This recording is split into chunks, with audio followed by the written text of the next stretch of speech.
Hi, Voice, Hi. and hi to everybody out there. My name is Grace Silvia, and I am so excited to be talking with Voyce Hendrix. Voice, why don't you tell people a little bit about yourself? Okay, and I guess in this context, it's very important. I'm Voyce Hendrix, the director of Soteria. That was the sort of generalized name, but I've been pretty much played all the roles at Soteria. Um, and I can even call myself a resident because at the last 2 months, I actually lived at Soteria. Not as a client in that sense, but I was my home as I was closing. So I've played all the roles. Um, and the Soteria is important. This is the Soteria, the first Soteria, the The one in original. San Jose, and the one was the, the, the first start of the research project, the Soteria project.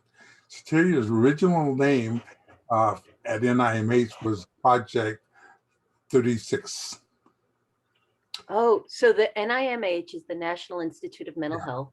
the study was done through the National NIMH. It started officially June the 5th, 1971. And it lasted for, depending on how you counted it, about 13 years. Last thing we just go through this discussion, it depends on how you determine the end of the project, anywhere from 11 years to 15 years. All right. My So, last my last paycheck come 15 years through the project. and and a lot of these people may never have heard of Soteria House. How would you paint a picture of it for them? I looked at your question you asked me. It's actually kind of complicated.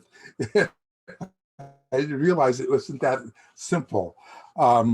If you think of mental health and you think of psychiatry, and it's important to understand that Soteria worked with people who had the diagnosis of schizophrenia.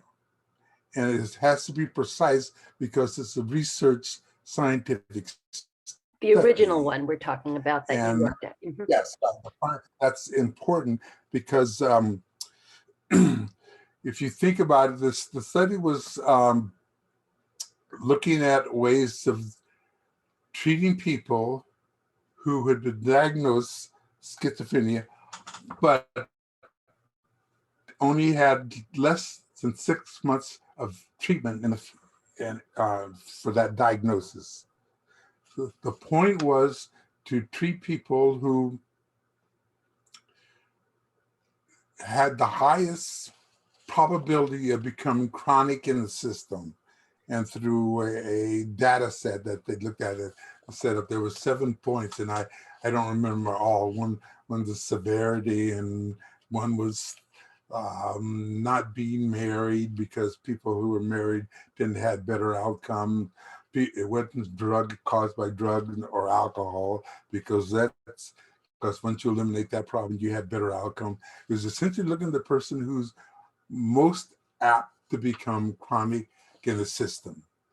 And the point of the research is to look at two different tracks: the traditional mental health track In a hospital and the with, alternative Soteria as the alternative.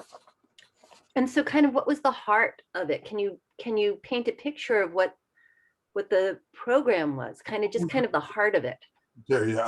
Okay, the other thing that's sort of important to understand, you're looking at opposing the medical model essentially as looking at fixing someone or curing a disease, Uh, where Soteria had no philosophy or no theory, it was just providing a social or an environment, a milieu that would be conducive to people going through some type of crisis. And mm, it wasn't necessary. The research determined the person who came to Soteria had the diagnosis of schizophrenia. But once you came to Soteria, that didn't get talked about. It wasn't an issue. It's just you were a person, a whole person, in the context of the program. And the issue for Soteria was to create a social milieu or a social community that would support someone going through that a crisis, whatever the crisis was.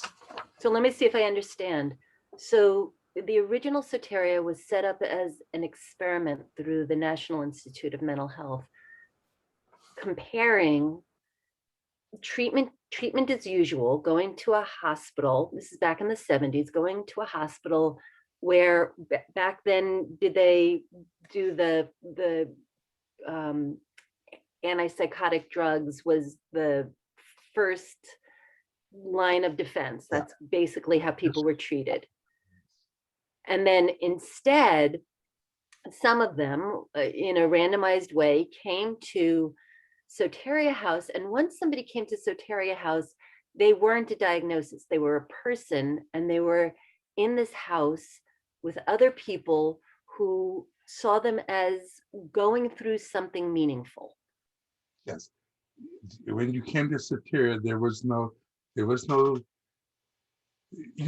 think of the medical model, people who have control, the power structure is set up in a way that people who had either medical training or training in mental health, this specific ideology is consistent. Whereas Soteria, that wasn't required. It was looking more at the person himself. Mm. And right, staff. And the staff didn't necessarily, or probably preferably, didn't have that training. They were, but it wasn't identified either way. It was the original staff was hired at the state hospital. So the people who were involved at Soteria, about half of them had sort of contact with people who were mentally ill in an institution. But the other half were people who might have been, who knew folks that were working at the state hospital or something, who got involved. So it was sort of a mixed group of people from age approximately the 25 to 35. Wow, okay. Well, so if somebody was in mental health crisis, how did, if they went to Soteria House, how would that have been different than what they would have experienced at the hospital?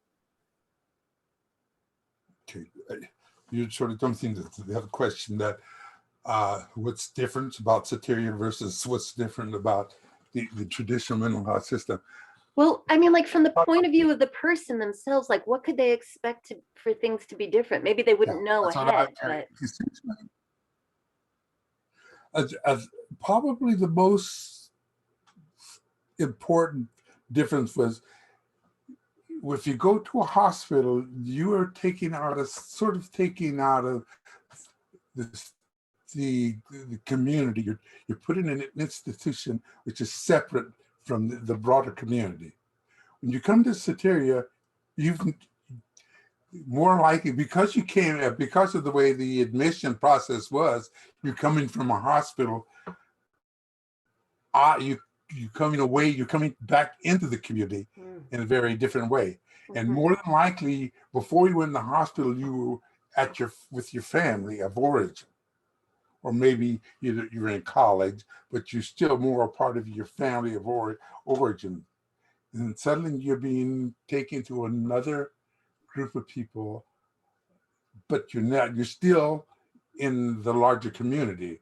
You're in a house, in a neighborhood, the door is unlocked, and you're around people who would be not that drastically different in some ways than any other family or any other situation in the community. Yeah. So that's probably the most dramatic difference. The other dramatic difference is the medical model hospital mental health system. At first, it was when Soteria first started, there was only the county hospital There really wasn't a mental health system in the way we see it now. Oh, This is before the social rehab movement and all that. It was pretty much in the county hospital, and you were sitting home. Or okay, there was a few little places they call halfway houses, but they were not that much different than sending someone home. Um, so Soteria was being compared to inpatient versus Soteria, but okay. later on it became Soteria versus the mental health system. Okay. So it's you have to know that's different. And in the mental health system, there's the psychiatrist is in control of the treatment. The Soteria didn't see itself as treating, Mm. and the psychiatrist was in control of the system in that same way. So that's another very drastic difference between the two models. And of course, in Soteria, you wouldn't be immediately prescribed medication. Would you be The other, prescribed medication at all? what you're alluding to is a key factor. It's probably one of the, in some ways, could be argued as probably the biggest difference between the two models. Soteria, the hospital, and as the research states very clearly, 100% of the patients, Oh, right, in the hospital had been medicated, and most of them pretty much their career. At they were told, Soteria, stay on it for the rest of your life. excuse me, at Soteria, for the 2 years of the study, which turned out to be for a lot of folks who follow longer, but at least for the 2 years of the beginning of the study, 8%, no, that's right, 16% of the Soteria population had medication at any point, at some point, not dramatically different than the hospital system, Which but was at some 100. point had some medication.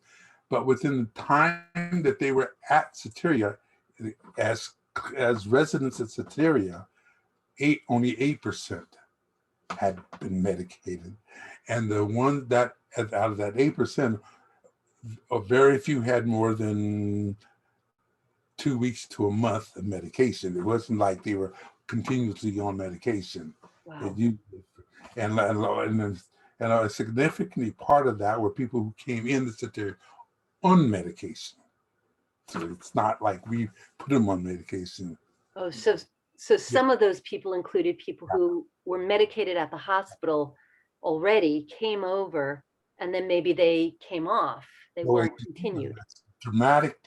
There's a dramatic difference between the two, and that is makes a difference because, and I think I talked to you the last time I talked to you about the issue that the nursing home next door that didn't know us for 3 years had no idea that we were a place where people who had diagnosed schizophrenia, that they thought we were something related to the college. They thought the people in and out of the house were college students. Yeah. Yeah. And that's a direct relationship between not being on medication versus being on medications. And you said that once you kind of figured your way, the average stay was about 3 months. The average stay for the first year was 5 months. Okay. And then from that point on, it dramatically dropped to 3 months. And the factor that made the change was our skill to getting someone to move out of the house. It's clear it had nothing to do with symptom reduction or anything like that. It just had our first resident actually was here for 6 months, and at least 3 of those months, it just we didn't know how to get her out. That's But in a previous conversation, I remember you also said that there was that other factor that over time, you built a community around Soteria House, that former residents came back to volunteer, and there was a place to, like a community that was waiting to receive them. That's the other difference between, also other difference between the two systems. When you think about it, if you go to the hospital and you leave, the last thing you do is go back to the hospital. Voluntarily. Welcome. You're not, it's in fact, it's Soteria is totally the opposite. We encourage you to come back and hang out and make contact with the new folks, because and we had no idea this was going to develop or happen. But what happened, there was suddenly this large community that developed outside of the house itself. It had to do with ex-staff, ex-residents, ex-volunteers. Wow. Had relationships. And a lot of the people who left Soteria and discharge moved in same apartment buildings where other ex-residents were, and a lot became residents and shared apartments and stuff. So where there's this kind of larger community developed, and that larger community feeds back to the Soteria in the very large part in terms of getting the quality kind of interaction within that milieu to happen.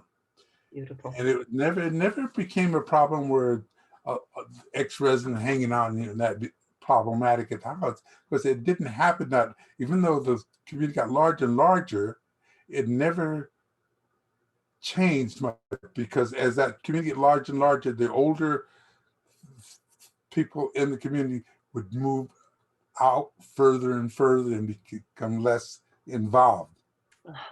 So it spread out in some ways that kept a balance. They went on to to the rest of their lives. Stable balance that happened. And that balance, that outside community of Soteria was a very mixture of all the participants in Soteria. The roles suddenly disappeared. Who was ex-staff, who was ex-resident, became less definable once you left the community. And you said some of the former residents became staff, and and you do have that back with some residents who came back and actually got paid and were part of the staff. But if you think about it in numbers, it's fairly small, because they're moving away and they're getting their own jobs. And there's not like they had time to come out and hang out at Soteria. There was some exception, really, I think, important exception. We had one female resident, for instance, but she's probably the best example, who went through the Soteria in the normal ways that people go through the Soteria. She just happened to be a secretary to some bank officer. She was I forget, not a typical secretary, but I forget the title, but she was a secretary. And, every now and then she would pop in, and probably 6 months after she was discharged, when she popped in, she stayed at the house at 6 hours, 7 hours, 8 hours, hanging out. And pretty soon it's 10 o'clock at night. And it became clear there was something more than just her being the house. And she suddenly started crying and said her mother died. What was going on for her was she was there because she needed support. And then what we decided to do is to sleep in one of the rooms upstairs that night, and we sort of hung out with her. And one of the female staffs there actually stayed in with her all night. It's not that there was any delusional anything we associate with schizophrenia. When it's really a normal kind of person going through crisis, normal crisis, grieving. Next day she gets up and goes to work. And then afterwards, she comes back to Soteria. Ultimately, she wound up spending the week at Soteria, going to work back and forth and eating it. And eventually Wow. went back to her apartment. So, and she was never admitted in any way. But that kind of thing happened periodically. So it became a support in kind of odd ways to folks, broader that could never happen in the hospital. And people Yeah, wouldn't say, oh, I'm in this deep pain. I want to go to the place where I feel safest where I feel and most seen. They don't go back to the hospital, but they people come back to know me, Soteria House. you intimately know me. It's like that alternative family. I'm going home. That's essentially the way they do. Where she used it, and she did actually a couple other times. She came in and spent the night of some other crisis, boyfriend crisis. Wow. But that it's that's it's not typical, but it happened quite a bit. That in different ways, different people came back because that's where they felt. Yeah, it's more likely that they would just come over and spend the day and have if Have someone's dinner. come out and hang around, do that. That's more likely. She was more extreme example of that process. So you've said that in your, it struck me that you said that, you worked in the mental health field for more than 50 years, and this was the most remarkable place you ever worked. Yes. Yes, this is one complicated. It's not that complicated. This is the first place that I ever worked where I felt it's a product of me. It's okay. Psychiatry. I mean, that's historic. Soteria. There is no other Soteria. There was Kingsley Hall in England, but Kingsley Hall and Soteria were fairly dramatically different in many ways. So this was a place that I brought myself to. It absorbed who I was part of. There's no way to describe. There's no one else who worked at Soteria half as long as I had worked at Soteria, for one. There's nobody in the world that had the impact, the power, and the role as I had Soteria. There's no one even close to that. So in some ways, there's that my influence is pretty large at Soteria, for It good or bad. really, like Lauren set up the Yeah. experiment, but you were the one who had to figure out how to implement it, and it really. That's so.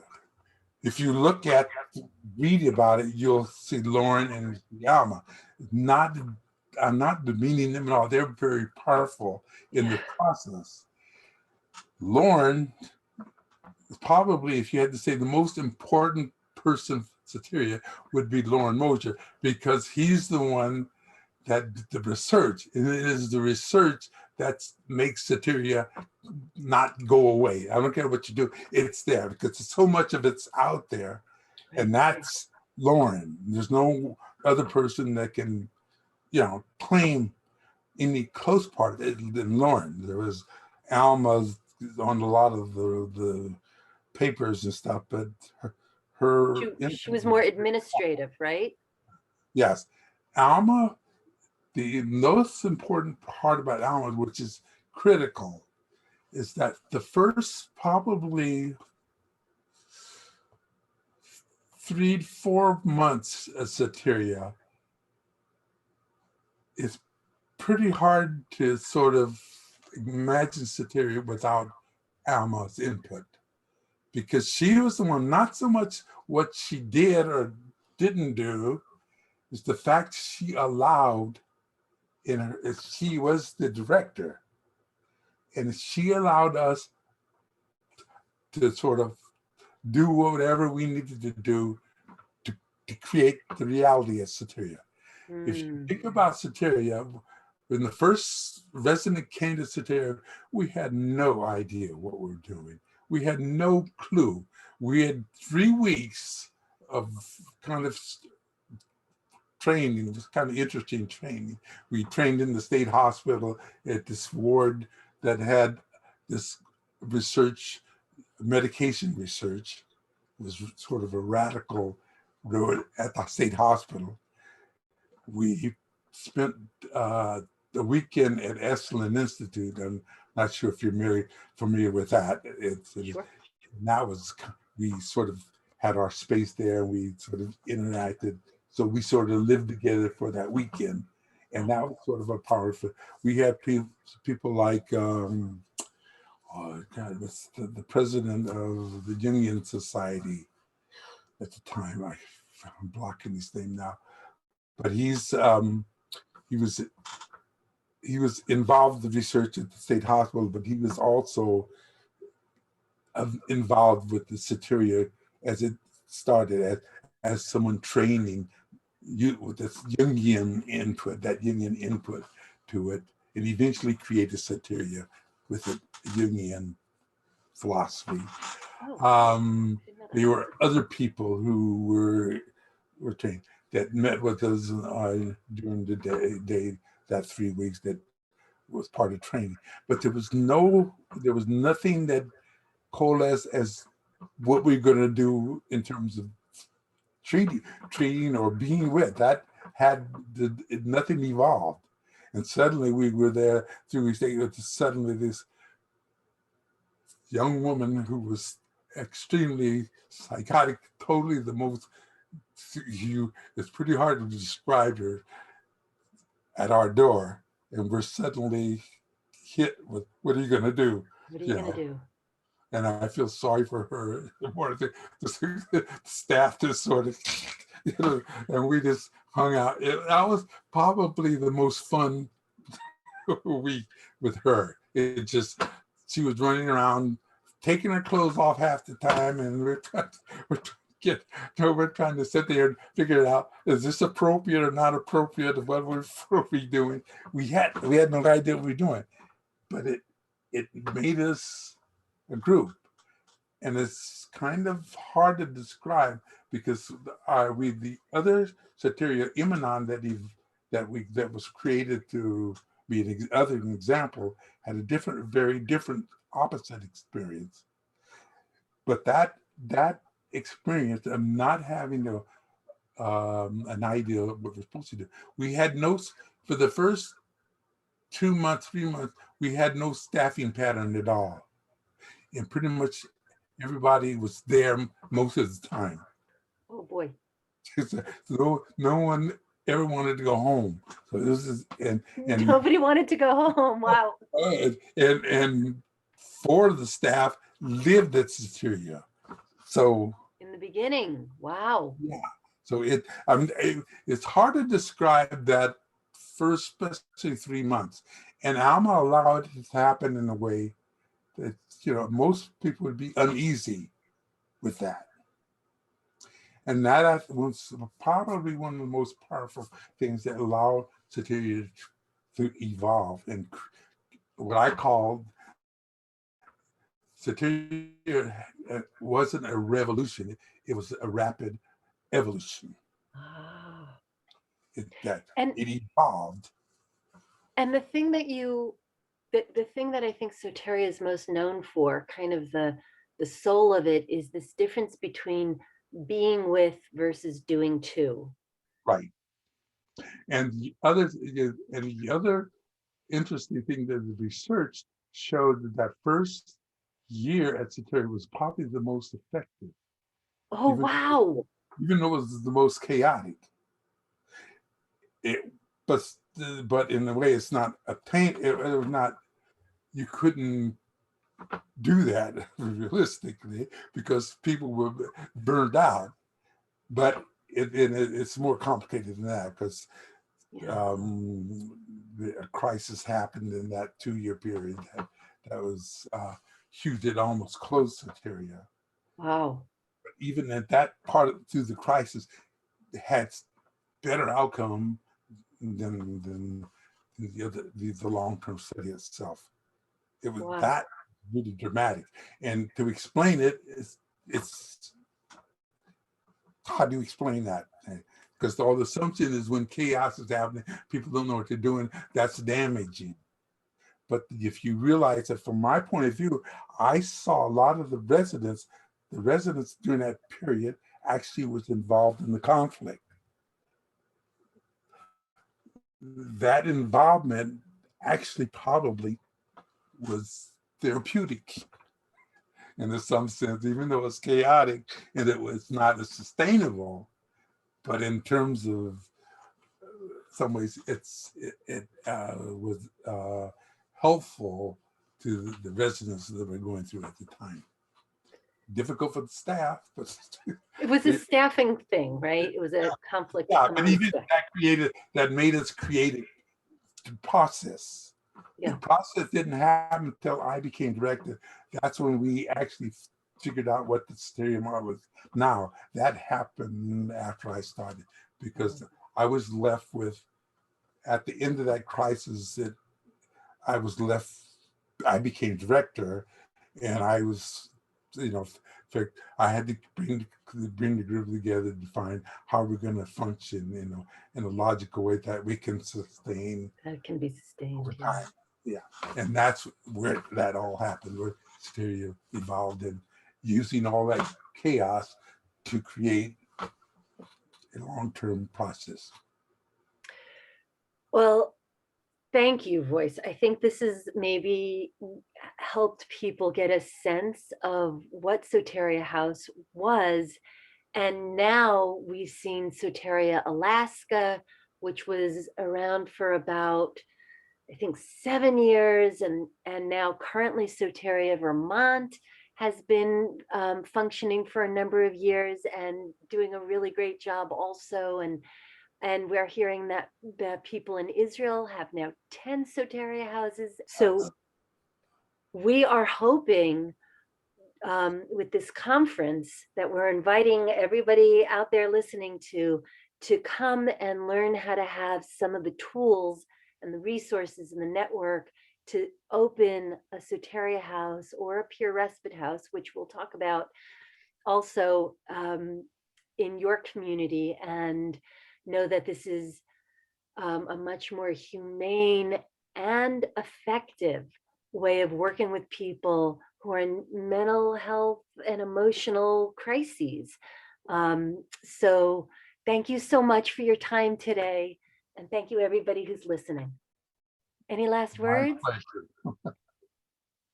No, that I'm sort of surprised that the Soteria concept has seemed to be opening up, and I think my good friend David Rosenhan, who was a professor at Stanford, told me, even though when I was closing, he was the closest person to me with Soteria.